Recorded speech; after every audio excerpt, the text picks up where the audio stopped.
नमस्कार, BTV news के इस बुलेटिन में आपके साथ मैं हूं स्वाति। शहर से जुड़ी खबरों को देखेंगे विस्तार से, लेकिन सबसे पहले एक नजर डालते हैं हेडलाइंस पर। 10वीं एवं 12वीं बोर्ड परीक्षा की उत्तर पुस्तिकाओं में लगाए जा रहे हैं बारकोड। एमएलबी स्कूल में चल रहा है संभाग स्तरीय केंद्र। और 9 मार्च को ट्रैक्टर लेकर कलेक्टर कार्यालय का घेराव करेंगे सैकड़ों किसान। किसानों की मांगों को लेकर संयुक्त किसान मोर्चा ने दी चेतावनी। जिला प्रशासन के माध्यम से महामहिम राष्ट्रपति के नाम सौंपा 12 सूत्रीय मांगों का ज्ञापन। हाई स्कूल एवं हाई सेकेंडरी बोर्ड परीक्षा की उत्तर पुस्तिकाओं में बार कोड लगाया जा रहा है ताकि कॉपी जांचने में होने वाली गफलतबाजी पर विराम लग सके। एमएलबी स्कूल में संभाग स्तरीय केंद्र बनाकर बार कोड लगाने का कार्य किया जा रहा है। कक्षा 10वीं एवं 12वीं बोर्ड की उत्तर पुस्तिकाओं में इस बार नई व्यवस्था की गई है। उत्तर पुस्तिकाओं में बार कोड लगाया जा रहा है। एमएलबी स्कूल में संभाग स्तरीय केंद्र बनाया गया है, जहां उत्तर पुस्तिकाओं के मूल्यांकन के पूर्व उनमें बार कोड लगाया जा रहा है। इस बार माध्यमिक शिक्षा मंडल ने सभी विषयों में बार कोड लगाने की व्यवस्था की गई है। जो उत्तर पुस्तिकाएं हैं उसमें पहला पृष्ठ OMR शीट था जो बच्चा भरता है, तो उसको यहाँ पर फाड़ के अलग कर दिया जाता है और बार कोड चिपका रहता है। तो ये दिल्ली की टीम आई है, उनको इसका ठेका मिला है, तो वो काम कर रही है ये। तो यहाँ जबलपुर में पूरे संभाग स्तर की उत्तर पुस्तिकाओं में बार कोड लगाने का काम हो रहा है। तो पूरे संभाग की उत्तर पुस्तिकाएं यहाँ आती हैं, उसमें बार कोड लग के फिर उनको स्थानांतरित किया जाता है दूसरे जिलों में। इसका उद्देश्य क्या है? पारदर्शिता, बिल्कुल। इसमें जो मूल्यांकनकर्ता के सामने कॉपी आती है तो ये बिल्कुल पता नहीं चलता है कि किस जिले की है, किस सेंटर की है, किस बच्चे की है। मूल्यांकन प्रभारी का कहना है कि माध्यमिक शिक्षा मंडल के निर्देश पर उत्तर पुस्तिकाओं में बार कोड लगाया जा रहा है ताकि मूल्यांकनकर्ता को पता न चले कि वह किसकी कॉपी जांच रहा है। इससे मूल्यांकन कार्य की गुणवत्ता में सुधार होगा। नगर निगम में चल रही चोरी की बोलेरो के मामले में कांग्रेस पार्षद दल ने पुलिस में शिकायत की है। पार्षद दल ने पुलिस से मांग की है कि दोषी कर्मचारियों अधिकारियों पर कार्यवाही की जाए, अन्यथा तीव्र आंदोलन किया जाएगा। कांग्रेस पार्षद दल ने ओमती पुलिस थाने पहुंचकर एक शिकायत पत्र पुलिस अधिकारियों को सौंपा है, जिसमें बताया गया है कि नगर निगम मुख्यालय में एक ही नंबर की 2 गाड़ियां चल रही हैं। एक कर्मचारी द्वारा सरकारी जीप के नंबर पर अपनी प्राइवेट बोलेरो चलाई जा रही है। अधिकारियों को पता है कि बोलेरो गाड़ी चोरी की है, उसके बाद भी कार्यवाही नहीं कर रहे हैं। लिहाजा इस मामले में पुलिस को कार्यवाही करना चाहिए। अगर इतने गंभीर मामले में नगर निगम के अधिकारी गंभीर नहीं है तो निश्चित तौर से भ्रष्टाचार में वो सभी लिप्त हैं। आज हमने शिकायत दर्ज कराई है। अगर 24 घंटे के अंदर जांच शुरू नहीं हुई तो हम पुलिस प्रशासन के भी खिलाफ प्रदर्शन करेंगे। निगम के अधिकारियों के खिलाफ तो लगातार हमारा प्रदर्शन जारी रहेगा, क्योंकि ये बहुत गंभीर मामला। जनता के पैसे की होली खेली जा रही है। जनता टैक्स के रूप में पैसा देती है अपनी गाड़ी कमाई का, जिससे नगर विकास हो, लेकिन उस विकास के आड़ में नगर निगम के अधिकारी भ्रष्टाचार कर रहे हैं, मोटी रकम अपनी गाड़ियां लगवा रहे हैं और अब तो चोरी की गाड़ी लगवाकर अपराध को भी छुपाया जा रहा है नगर निगम में। इसके लिए कांग्रेस पार्षद दल इसकी विरोध करता है। प्रदर्शन करेंगे लगातार, और आने वाले समय में नगर निगम और पुलिस प्रशासन ने अगर कार्रवाई में सहयोग नहीं किया तो हम इस थाने में भी प्रदर्शन करेंगे। पुलिस अधिकारियों ने इस मामले में जांच कराने का भरोसा दिलाया है।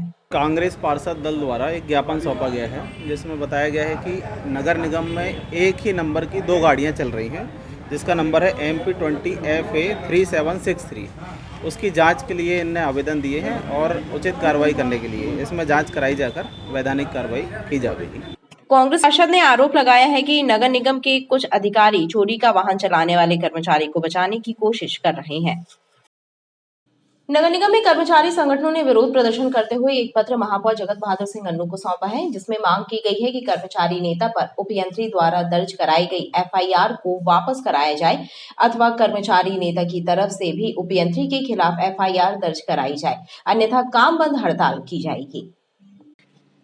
नगर निगम में कर्मचारी नेता राम दुबे के खिलाफ उपयंत्री यशवंत सोनी द्वारा लिखाई गई FIR को लेकर कर्मचारियों में आक्रोश व्याप्त है।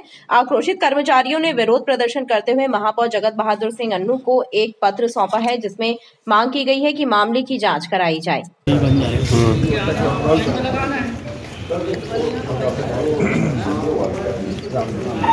कल नगर निगम के एक उपयंत्री सोनी ने हमारे कर्मचारी संघ के वरिष्ठ पदाधिकारी और संरक्षक भाई राम दुबे के साथ अभद्र व्यवहार, गाली गलौज, मारपीट, जान से मारने की धमकी दी। उल्टा हम लोग के खिलाफ FIR करा दी। उसके खिलाफ में हम लोग ने आज माननीय महापौर, माननीय आयुक्त को ज्ञापन सौंपा है। क्या मांग की? हम लोगों ने मांग की हम लोग की भी FIR की जाए और उसको निलंबित किया जाए, नहीं तो हम लोग आंदोलन सड़क पे करेंगे, जिसकी सारी जवाबदारी निगम प्रशासन की होगी। 3 नक्शे के मामले में उसको बहुत दिन से बोला जा रहा है और आजकल ये नए उपयंत्री जितने आए हैं ये काम ही नहीं करते। अब आप समझ सकते हैं कि जब मेरे जैसा व्यक्ति इनसे परेशान 1 महीने से पैसे की मांग करते हैं, मुझसे भी पैसे की मांग की। रात को 11 बजे मुझे फ़ोन किया, मैंने फ़ोन लगाया, फ़ोन नहीं उठाया। कल सुबह जब मैं गया तो बोले आपको प्रत्येक नक्शे का 20,000 देना होगा। हमने कहा पैसे नहीं देंगे। बाहर आया, बोले तुम हो कौन, रहे होगे कभी यहाँ कर्मचारी? मैं शासकीय कर्मचारी हूँ, तुम्हारे ऊपर अनेकों धाराएं लगा के तुमको बंद करा दूंगा, मैं तुम्हारी रिपोर्ट कर दूंगा। मुझसे गाली गलौज की, मेरी कॉलर पकड़ी। हमने इस बात की शिकायत हमने भी की है। हमारे ऊपर उल्टा निगम प्रशासन द्वारा उसको मारने की, उसको जान से मारने की धमकी, ऐसी धाराएं लगाई गई। जहाँ पे ये घटना हुई वहाँ CCTV फुटेज, उसको निकाला भी नहीं गया, कोई प्रमाण नहीं लिया गया। उसके विरोध में आज ये हम लोगों ने किया है कि ऐसे भ्रष्ट अधिकारियों को जो निगम की छवि खराब कर रहे हैं, इनको तत्काल अगर निलंबित नहीं किया गया और उसके ऊपर अगर कार्रवाई नहीं हुई तो निश्चित रूप से ये आंदोलन बृहत रूप लेगा। हम सड़कों पे उतरेंगे, निगम को बंद करने जैसी कार्रवाई होगी, जिसकी पूरी जवाबदारी निगम प्रशासन। प्रतिनियुक्ति पर आए जितने भी उपयंत्री हैं उनको उनके मूल विभाग पहुंचाया जाए, नगर निगम में रह के, क्योंकि ये बाहर से आए हुए हैं, इन्हें शहर की विकास और शहर की व्यवस्था से कोई लेना देना नहीं है। ये अपनी व्यवस्थाओं के लिए आए, इन्हें तत्काल नगर निगम से बाहर किया जाए और दोषी उपयंत्री को तो बाकायदा निलंबित किए जाने की मांग है। और यदि 1 हफ्ते के अंदर ये कार्रवाई नहीं होती तो निश्चित तौर पर उग्र आंदोलन के लिए हम बाध्य हैं। इसकी संपूर्ण जवाबदारी निगम प्रशासन की स्वयं की होगी। वहीं महापौर का कहना है कि मामले की जांच कराई जाएगी ताकि दोषी व्यक्ति के खिलाफ कार्यवाही हो सके। नगर निगम कर्मचारी संघ के सभी संघ के लोगों ने आज एक ज्ञापन सौंपा है। राम दुबे जी के खिलाफ एक उपयंत्री ने कल FIR दर्ज कराई थी कि उन्होंने मारपीट की है। इनका ये कहना है कि वो इंजीनियर ने अभद्रता की इनके साथ। निश्चित तौर पे चूँकि सब एकत्रित होकर आए हैं, आयुक्त महोदया जिस दिन आएंगी उस दिन मैं उनको इस बात को उनके समक्ष रख के उनसे कहूँगा कि निष्पक्ष जांच दोनों पक्ष की तरफ से करें और जो न्यायपूर्ण बात हो वो किया जाना चाहिए। अभी जो हमारे प्रभारी आयुक्त हैं उन्होंने कल एक चिट्ठी लिख के उसमें FIR दर्ज कराई थी। दोनों पक्षों को सुनने के बाद आयुक्त महोदया जो उसमें निर्णय करेंगी वो सर्वमान्य होगा। विरोध प्रदर्शन के चलते नगर निगम मुख्यालय में देर तक मजमा लगा रहा। संयुक्त किसान मोर्चा ने किसानों की 12 सूत्री मांगों को लेकर जिला प्रशासन के माध्यम से राष्ट्रपति महोदय के नाम मांग पत्र सौंपा है। किसान मोर्चा ने MSP सहित अन्य मांगों को मांग पत्र में शामिल किया है और चेतावनी दी है कि केंद्र और प्रदेश की सरकार अगर किसानों की मांगों पर विचार कर उन्हें पूरा नहीं करती तो आगामी 9 मार्च को 1000 ट्रैक्टरों के साथ किसान कलेक्टर कार्यालय का घेराव करेंगे। MSP की गारंटी सहित किसानों की विभिन्न मांगों को लेकर संयुक्त किसान मोर्चा द्वारा किए जा रहे आंदोलन को जबलपुर में भी संयुक्त किसान मोर्चा ने समर्थन दिया है। किसानों ने जिला प्रशासन के माध्यम से देश की महामहिम राष्ट्रपति के नाम मांग पत्र सौंपा और आरोप लगाया कि किसानों को PM मोदी और उनकी सरकार द्वारा जो गारंटी दी गई उसमें PM मोदी और उनकी सरकार फेल हो गई है। ऐसे में किसानों को आंदोलन करने मजबूर होना पड़ा है। शासन प्रशासन जिले के किसानों को किसान आंदोलन में जाने से रोक रहा है, जिससे किसान आक्रोशित हैं। अगर सरकार आगामी 9 मार्च तक किसानों की समस्त मांगों को पूर्ण नहीं करती तो आगामी 9 मार्च को वर्गीय क्षेत्र से 1000 किसान ट्रैक्टर लेकर कलेक्टर कार्यालय पहुंचेंगे और आंदोलन करेंगे। 21-22 में जब किसानों ने 1 साल तक लगातार आंदोलन किया था तो प्रधानमंत्री जी ने एक गारंटी दी थी कि हम MSP पे कानून बनाएंगे और सारा अनाज MSP के कानून के तहत खरीदेंगे। वो 700 किसानों की जो शहादत हुई थी उसको मुआवजा देंगे और जो किसानों के ऊपर केस दर्ज हुए हैं उनका हम निराकरण करेंगे। लेकिन इस प्रकार का कोई भी निराकरण आज तक नहीं हुआ है। ना तो किसानों के मामले वापस हुए, ना उन 750 किसानों को कोई मुआवजा की राशि मिली है और ना ही MSP पे कोई अनाज खरीदा जा रहा है। आपको ध्यान होगा कि अभी मध्य प्रदेश में भी मोदी जी ने बड़ी गारंटी दी थी। वो दिन रात TV में चल रहा कि गारंटी का मतलब मोदी की गारंटी। यहाँ पर बोला था कि 3100 रुपये में धान खरीदेंगे, वो 2700 रुपये में गेहूँ खरीदेंगे। धान की तो खरीदी बंद हो गई। लेकिन लोगों को 3100 रुपये के पैसे नहीं मिले। 2183 रुपये का भुगतान केवल हुआ है। तो हमारी ये मांग है कि जो 917 रुपये धान का लंबित है वो दिया जाए। अनाप शनाप बिजली के बिल आ रहे हैं वो बंद किए जाएं। निर्बाध रूप से बिजली किसानों को 12 घंटे की जो गारंटी मोदी जी ने दी थी वो पूरी की जाए।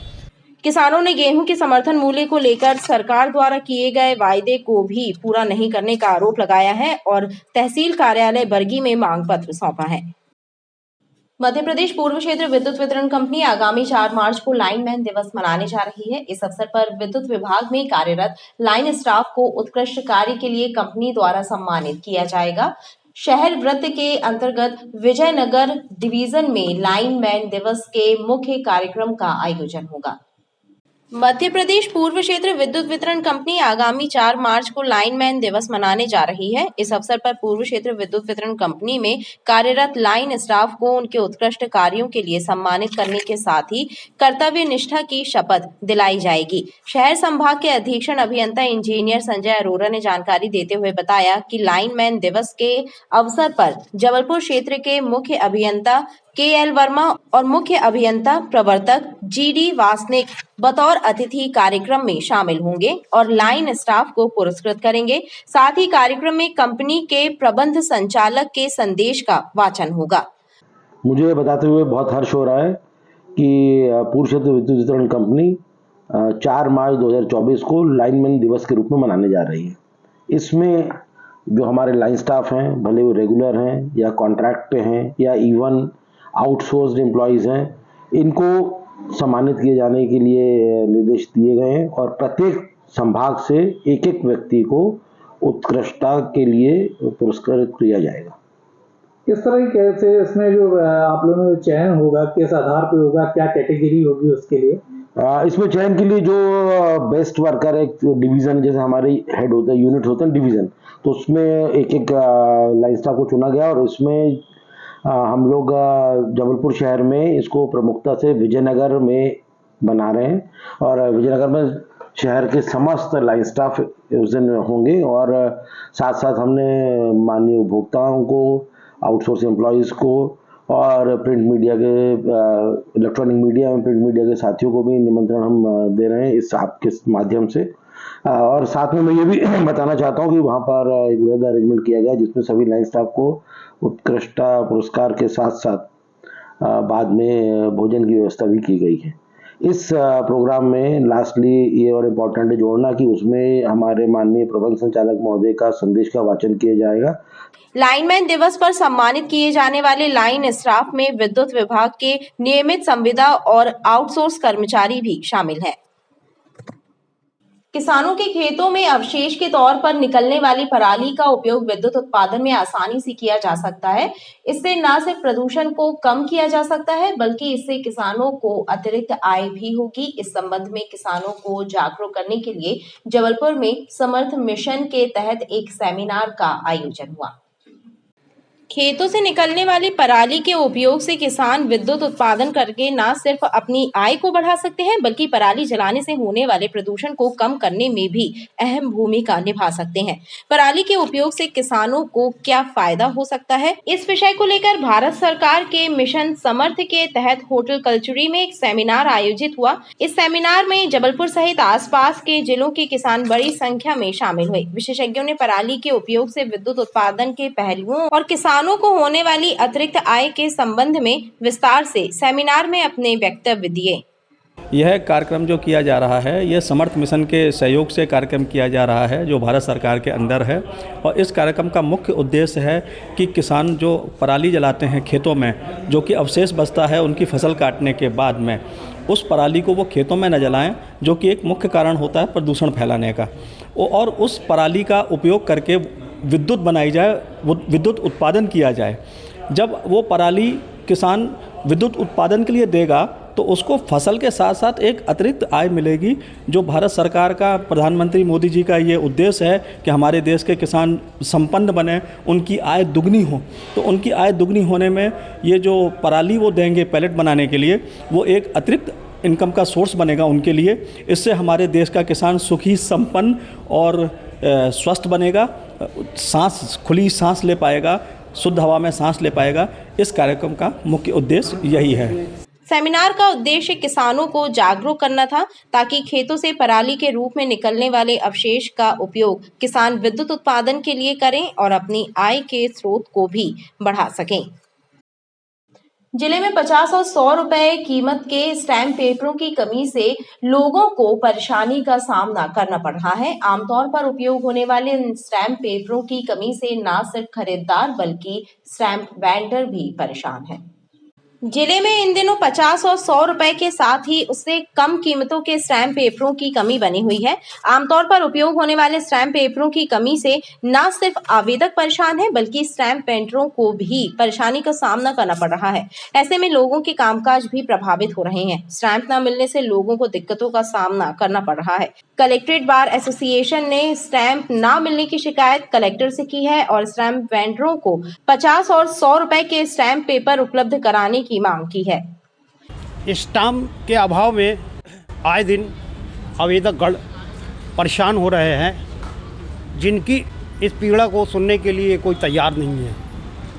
और यदि स्टाम्प मिलता भी है तो 10 वाले स्टाम्प में 90 का कोर्ट फीस चस्पा करके उसको 100 का कर दिया जाता है। और जब यही स्टाम्प संबंधित सक्षम प्राधिकारी कार्यालय में अथवा न्यायालय में आवेदन दिया जाता है तो उस स्टाम्प को जिस पे 90 रुपए की कोर्ट फीस संलग्न की जाती है और 10 का स्टाम्प रहता है, वो अस्वीकृत करके हितग्राही अथवा आवेदक को परेशान करने की नियत से उसे भगा दिया जाता है। 50 तो 100 के और 50 का स्टाम्प एक जो स्टाम्प होता है वो भी स्टाम्प विगत 3 माह से नहीं दिख रहा है। ये बड़ी विपदा का समय है। इस समय 100 रुपये के स्टाम्प और 50 रुपये के स्टाम्प के लाले पड़े हुए हैं और 100 रुपये और 50 रुपये के स्टाम्प गरीब वर्गों को लगते हैं और बहुत से फॉर्म जो भरते हैं उसमें उसकी आवश्यकता उनको पड़ती है। अभी इस समय जो है सबसे अधिक आवश्यकता पड़ रही है, एग्ज़ाम्स चल रहे हैं, एग्ज़ाम के रिज़ल्ट आ गए हैं, कईयों को अपने तरफ से एफिडेविट देना है और काउंसलिंग चल रही है, तो उसमें लोगों को 50 और 100 रुपये के स्टाम्प पेपर लगते हैं, बिल्कुल भी नहीं आ रहे हैं। इसके पहले भी हमने कई बार सूचना दी है कलेक्टर महोदय को, परंतु उसके बाद में भी उन्होंने कोई कार्रवाई नहीं करी और उनको इसमें सख्त से सख्त कार्रवाई करके जो है 50 और 100 रुपये के स्टाम्प पेपर यहाँ पर मौजूद कराना चाहिए। किसी भी स्टाम्प बाइंडर के पास में 50 और 100 रुपये के स्टाम्प पेपर नहीं है और जिनके पास में अवेलेबल है वो 50 का स्टाम्प 100 में बेच रहे हैं, 100 का स्टाम्प 200 में बेच रहे हैं। क्या हालत है भाई, ये हालत ख़राब करके रखी हुई है। ये तीसरा महीना हो गया साहब, ये तीसरे महीने में बड़ी समस्या जा रही है हमको। स्टैंप ना मिलने से सबसे ज्यादा परेशानी एग्रीमेंट करने वालों और छात्रों को हो रही है। उनके कामकाज नहीं हो रहे और उन्हें दिक्कतों का सामना करना पड़ रहा है। अहिंसा के प्रवर्तक आचार्य श्री विद्यासागर जी महाराज द्वारा बताए गए मार्ग का अनुसरण कर देश और मानव जाति का कल्याण किया जा सकता है। यह विचार गलगला क्षेत्र में जैन समाज और व्यापारियों द्वारा आयोजित विनयांजलि सभा में वक्ताओं ने व्यक्त किए। जीव दया का संदेश देकर पूरी मानव जाति और दुनिया के कल्याण का संदेश देने वाले आचार्य गुरुवर श्री विद्यासागर जी महाराज को विनयांजलि सभाओं के माध्यम से विनयांजलि अर्पित की जा रही है। इसी कड़ी में गलगला क्षेत्र में जैन समाज और व्यापारियों ने विनयांजलि सभा आयोजित की और गुरुवार आचार्य श्री विद्यासागर जी महाराज के चित्र पर विनयांजलि अर्पित कर उनके बताए मार्ग का अनुसरण करने का संकल्प लिया। पूज्य गुरुदेव जो हमारे नहीं पूरे ब्रह्मांड के देवता हैं, जिन्हें पूरा ब्रह्मांड एक देवता स्वरूप अपने हृदय में विराजमान करके रखा है, ऐसे पूज्य गुरुदेव की विनयांजलि जिनके समाधि पूर्वक संलेखना पूर्वक महाप्रयाण के उपरांत यहाँ पर हो रही है। गलगला व्यापारी संघ के माध्यम से यहाँ उनको पूज्य गुरुदेव को विनयांजलि दी जा रही है, जिसमें यहाँ पर नेता और समाज के लोग, व्यापारी संघ सभी लोग यहाँ पर उपस्थित हैं और पूज्य गुरुदेव को अपनी विनयांजलि दे रहे हैं। विनयांजलि सभा में सर्वधर्म समाज के नागरिक, व्यापारी, जनप्रतिनिधि बड़ी संख्या में शामिल हुए। जिले में जुए और सट्टे के विरुद्ध पुलिस जीरो टॉलरेंस की नीति अपना रही है। ऐसे में सटोरियों और जुआरियों के विरुद्ध लगातार कार्रवाई की जा रही है। इसी कड़ी में मदन महल थाना पुलिस और क्राइम ब्रांच की टीम ने जुआ खेल रहे 9 जुआरियों और 5 सटोरियों को गिरफ्तार किया है। इनसे 13,000 रुपए बरामद किए गए हैं। सटोरियों और जुआरियों के विरुद्ध जिले में जीरो टॉलरेंस की नीति अपनाई जा रही है। ऐसे में जुआरियों और सटोरियों के विरुद्ध अभियान चलाकर उन पर शिकंजा कसा जा रहा है। इसी कड़ी में मदन महल थाना पुलिस और क्राइम ब्रांच की संयुक्त टीम ने छापामार कार्रवाई करते हुए जुआ खेल रहे 9 जुआरियों और सट्टा लिख रहे 5 सटोरियों को गिरफ्तार किया। जुआरियों और सटोरियों से 13,180 रुपए जब्त कर विधिवत प्रकरण दर्ज किया गया है। पुलिस महानिरीक्षक महोदय द्वारा विगत कुछ दिन पहले मीटिंग ली गई थी, जिसमें उन्होंने जीरो टॉलरेंस का टारगेट दिया था। उसी के पालन में पुलिस अधीक्षक महोदय द्वारा निर्देशित कर क्राइम विभाग को सक्रिय किया गया तथा थानों को भी निर्देशित किया गया। इसी कड़ी में थाना क्षेत्र में एक दिन पूर्व 9 जुआड़ियों को जुआ खेलते पकड़ा गया तथा कल क्राइम ब्रांच के सहयोग से सट्टा खिलाने वाले 5 आरोपियों को गिरफ्तार किया गया। सभी को गिरफ्तार कर कार्रवाई की गई। खबरें लगातार जारी हैं, आप देखते रहिए BTV न्यूज।